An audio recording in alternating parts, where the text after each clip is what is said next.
This question will be split up onto different pages, but for those of you that just want to see all the questions we're going to be doing, here they are.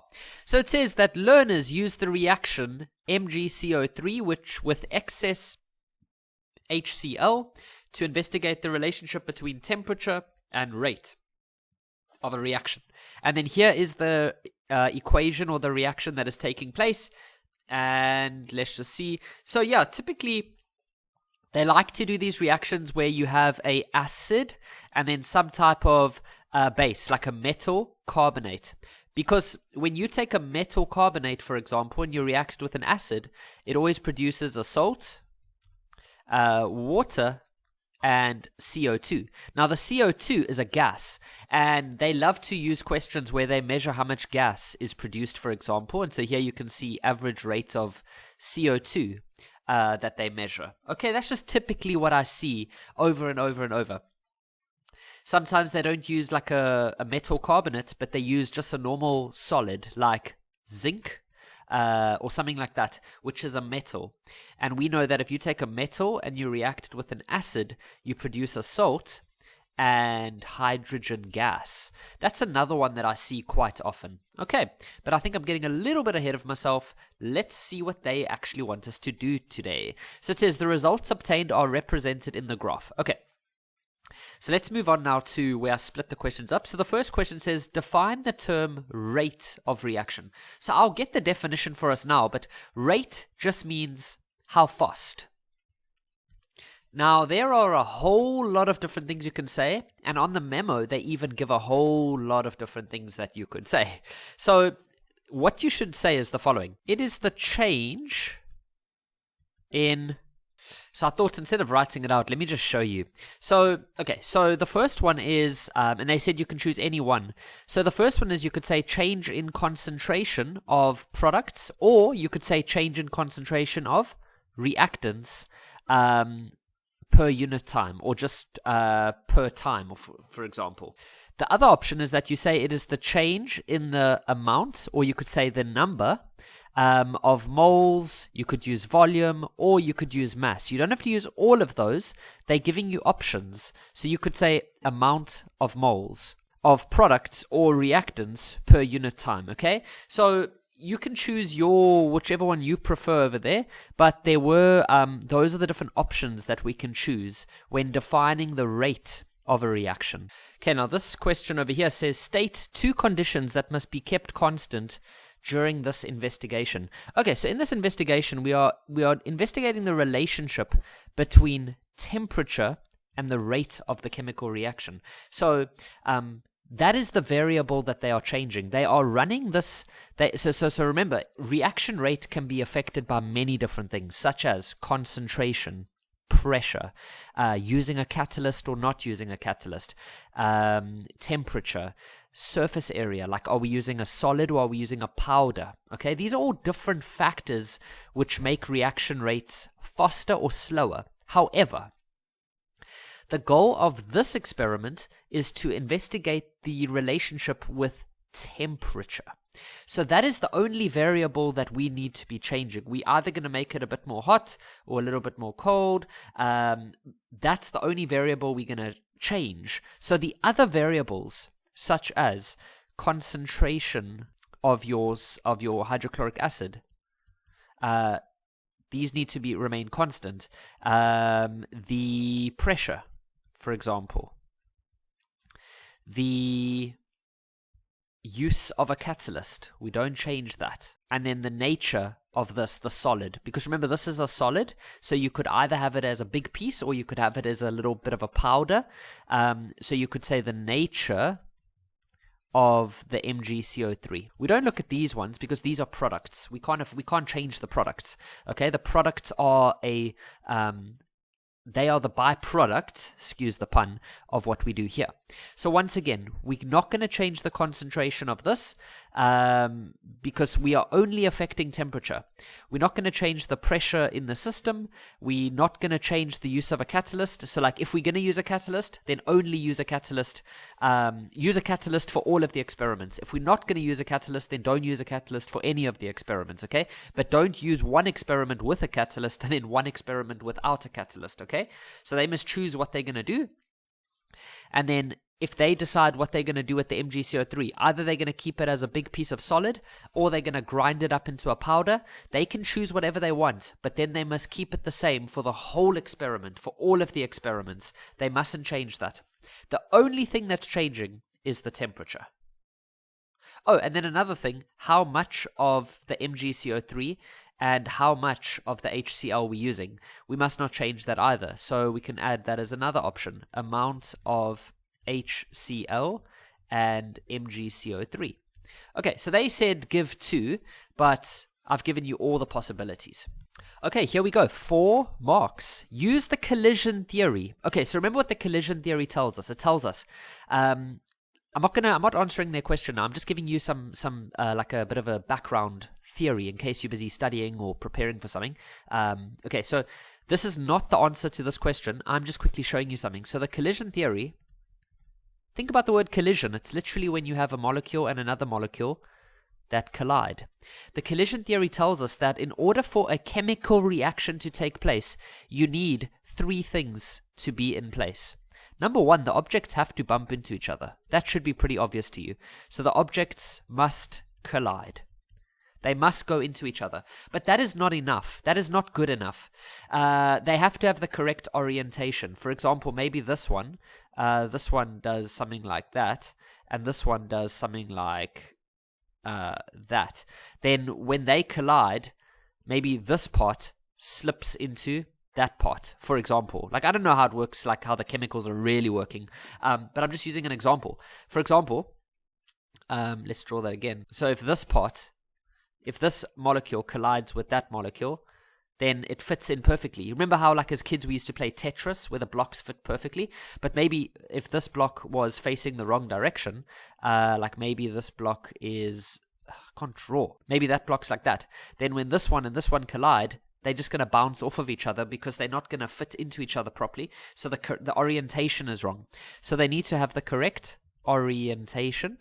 And then the last thing, remember that when you want a chemical reaction to take place, you need to be able to have your molecules at this energy part over here called the activated complex. And to get there, you need enough energy. Okay? So these molecules need to have enough energy. Let's write that out better. They need enough energy. They need enough energy. So the collision theory tells us that these are the 3 things that we need in order for a chemical reaction to be able to take place. Okay, so now let's read what their question says. It says, use the collision theory to explain the relationship shown in the graph. So, okay, so what we can see in this graph is that we are increasing the temperature, okay, on the x-axis. That was our independent variable. That is what they said we were going to change.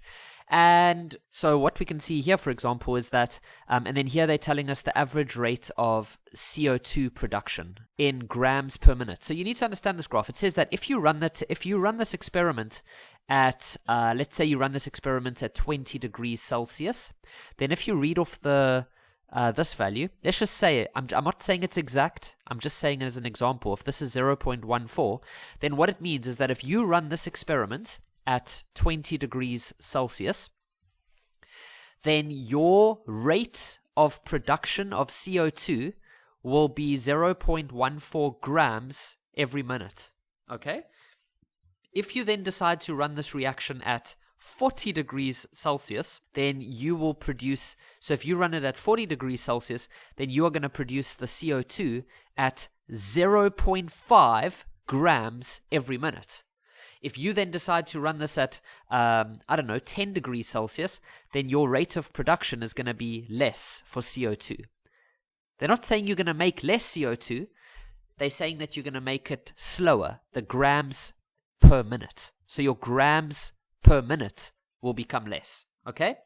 So what they're saying is that what we're seeing is that the higher the temperature, the higher the rate Remember what rate is? It's how fast you can make something. So the higher the temperature, the faster the CO2 gets produced.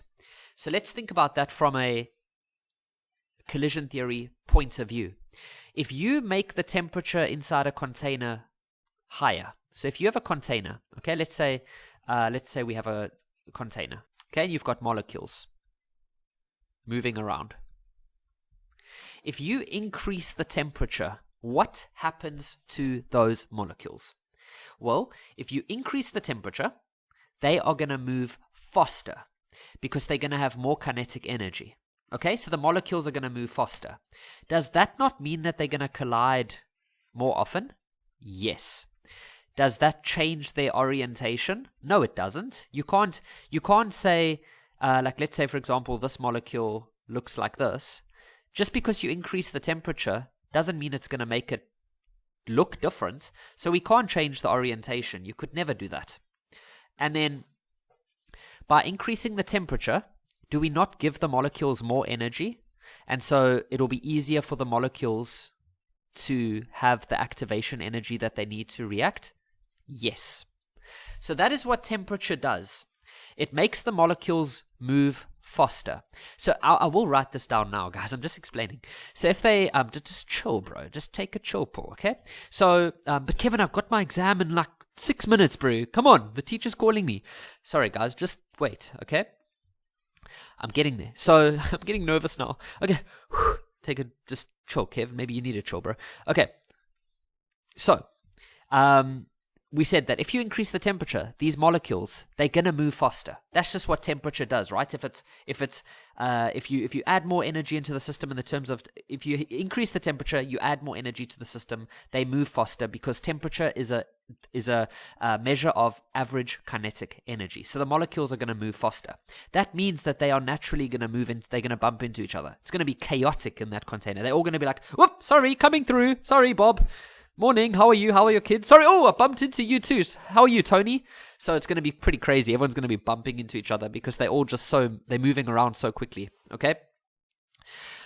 Yeah, I'm pretty random, aren't I? And then for this one over here, the orientation, we're not going to worry about that one. And then they're going to have more energy now, okay? Because we said that for a chemical reaction to happen, the molecules need to be activated to the activation complex, so they need more energy.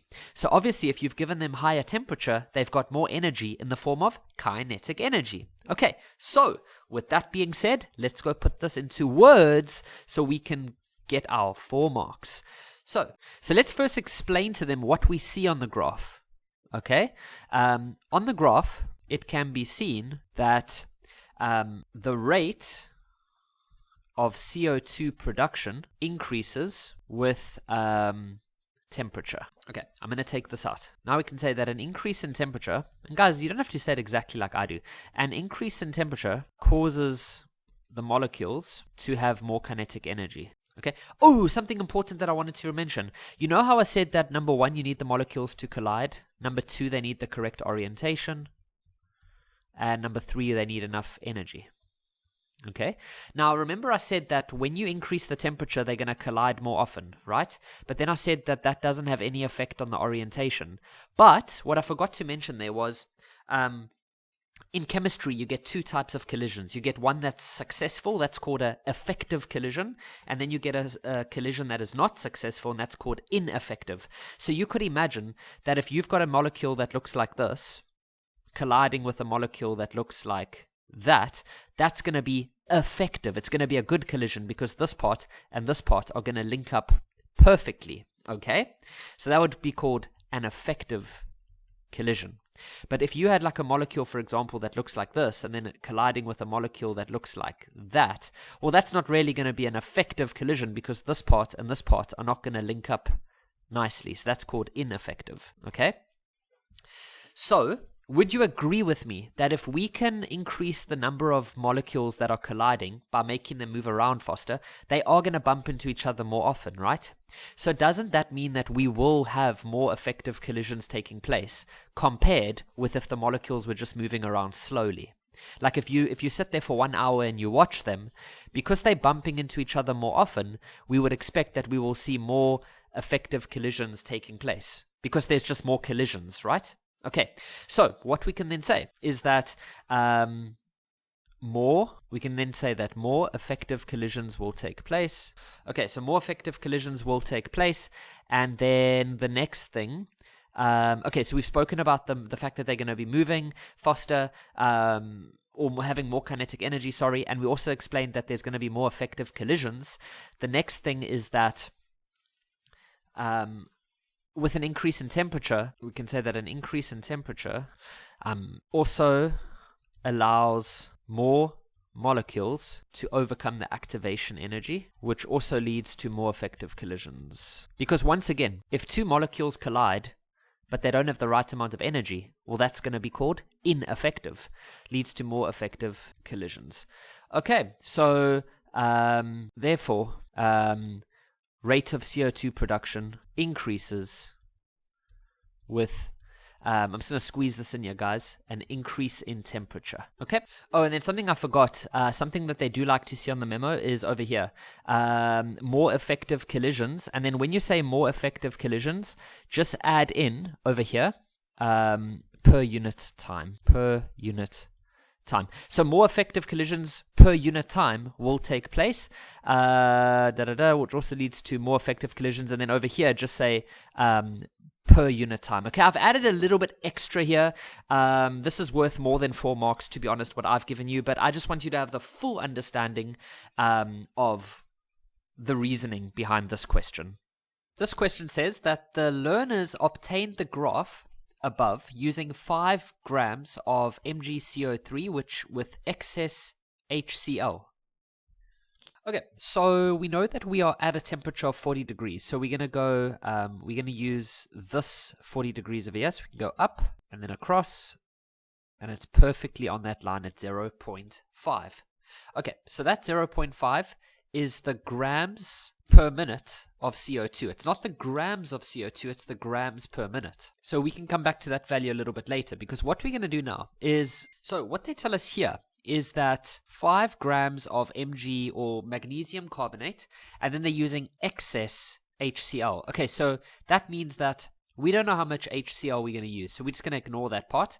But we do know that if the HCl is the excess, then this one must be the limiting. And what do we know about a limiting reactant? We use all of it. So we are going to use all of this MgCO3. And so what we can do is we can take this 5 grams and we can use the mole formula, which is N equals to M over capital M. And we can use that 5 grams and go work out the moles of MgCO3. So to work out the molar mass, we could take the magnesium, which is 24, plus carbon, which is 12, and then 3 oxygens, which would be 16 times 3, which is 48. If you calculate that, we get 84 grams per mole. Okay, so what we can now do is we can say that the number of moles will be equal to the mass that they gave us, which is 5, over the molar mass, which is 84. And if you work that out, let's actually leave it as a fraction for now, okay? So that means the moles of MgCO3 is 5 over 84. What we can now do is look at the mole ratio of this one and this one, and we can see that they are in a 1:1 ratio.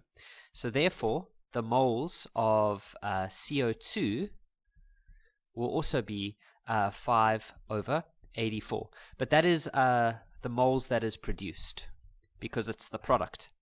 So think about this carefully. And I think just to make it look a little bit better, let's easier to work with, let's round this off now. I'm going to use these many or that many decimal places because it's not the final answer. Okay, so that's how many moles of CO2 we produced. Now they tell us that this reaction can produce 0.5 grams of CO2 per minute. Okay, it's grams per minute. So let's go work this out in grams so long. So we're going to use this formula again. Okay, and to work out the M of CO2, or the molar mass of CO2, it's going to be carbon, which is 12. I'm not going to put the periodic table up now, but carbon is 12, and then there's 2 oxygens, which are both 16. So that would be 32, and that would give you 44 for carbon, for CO2. So what we can then do is we can say 0.0595 equals to the mass, which we don't know, over the molar mass, which is 44. And so if you had to get the mass alone, you would say 0.0595 multiplied by 44, and that would be 2.618 grams. So think about this carefully. We know that we have produced 2.618 grams of CO2. They tell us over here, if we work at 40 degrees, that the CO2 production will be 0.5 grams per minute. So that is the rate of this reaction. The rate is 0.5 grams per minute. Whoa, what was that? Per minute. So that means in 1 minute, there would be 0.5 grams. In 2 minutes, they would have 1 gram. In 3 minutes, they would have 1.5 grams. In 4 minutes, they would have 2 grams. So you get the idea, right? They're producing 0.5 grams per minute. So then to work out the number of minutes that it's going to take us, you could take this number and you could divide it by that number. So the time, okay, let's make some space here. So the time would then be 2.618 divided by 0.5, and it's going to be a little bit more than 5 minutes if you just think about what we were doing here. Okay, so if we round off, it'll be 5.24 minutes. Now, because of rounding off and all of those types of things at different, different schools, different teachers round off at different places. So the 5.24 is not the only answer that you can get. You are allowed to get an answer anywhere between 5.238 all the way up to 5.28 minutes. This question says, calculate the molar gas volume. Now, what is molar gas volume? Well, you know that formula that goes N equals to V over Vm? That is molar gas volume. Now, some of you are like, my home dog, isn't that value going to be 22.4? That's what my teacher said. Guys, this is only going to be 22.4 decimeters at STP. We are not at STP is like 0 degrees Celsius and a certain pressure, which isn't important right now. But STP, they'll say STP. Then this is going to be 22.4. That's your molar gas volume. But we're not at 0 degrees Celsius. We are at 40 degrees Celsius. So this number is completely irrelevant to us. Okay? So we're going to use the formula anyways, but we're not going to use 22.4. They're talking about CO2, so we know how many moles of CO2 we produced. In the previous question, we had it over here. Okay, 0.0595. You might have a different rounded value, 0.0595. The volume that we collected was 1.5. And then we can calculate the new Vm at 40 degrees. And so to do this, you would take this to the left-hand side. So you're going to end up with 0.0595 Vm equals to 1.5. And then to get Vm alone, you're going to say 1.5 divided by 0.0595. And that would give you 25.21 decimeters. So it makes sense that it's a little bit more than 22.4 because that is the molar gas volume at 0 degrees. But as you make your temperature larger, the gas molecules can expand a little bit further apart because they have more energy due to the temperature. So 1 mole of a gas at 40 degrees would occupy a larger volume than 1 mole of a gas at 0 degrees Celsius. Because this is a molar volume, you are also allowed to say decimeter cube per mole, but on the memo they accept both. Okay, and then for those of you that maybe use different values, you can get a value between 25 up to 25,21. The graph below represents the Maxwell-Boltzmann curve for CO2 at 40 degrees Celsius. Okay, so we've seen a Maxwell-Boltzmann curve before. We've got kinetic energy, and then we've got number of CO2 particles.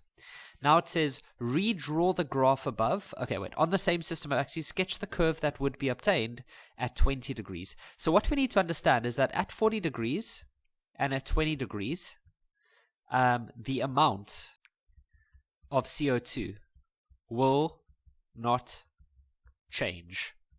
Okay, you still have the same amount of CO2 being produced in a chemical reaction, for example, the one that we saw over here.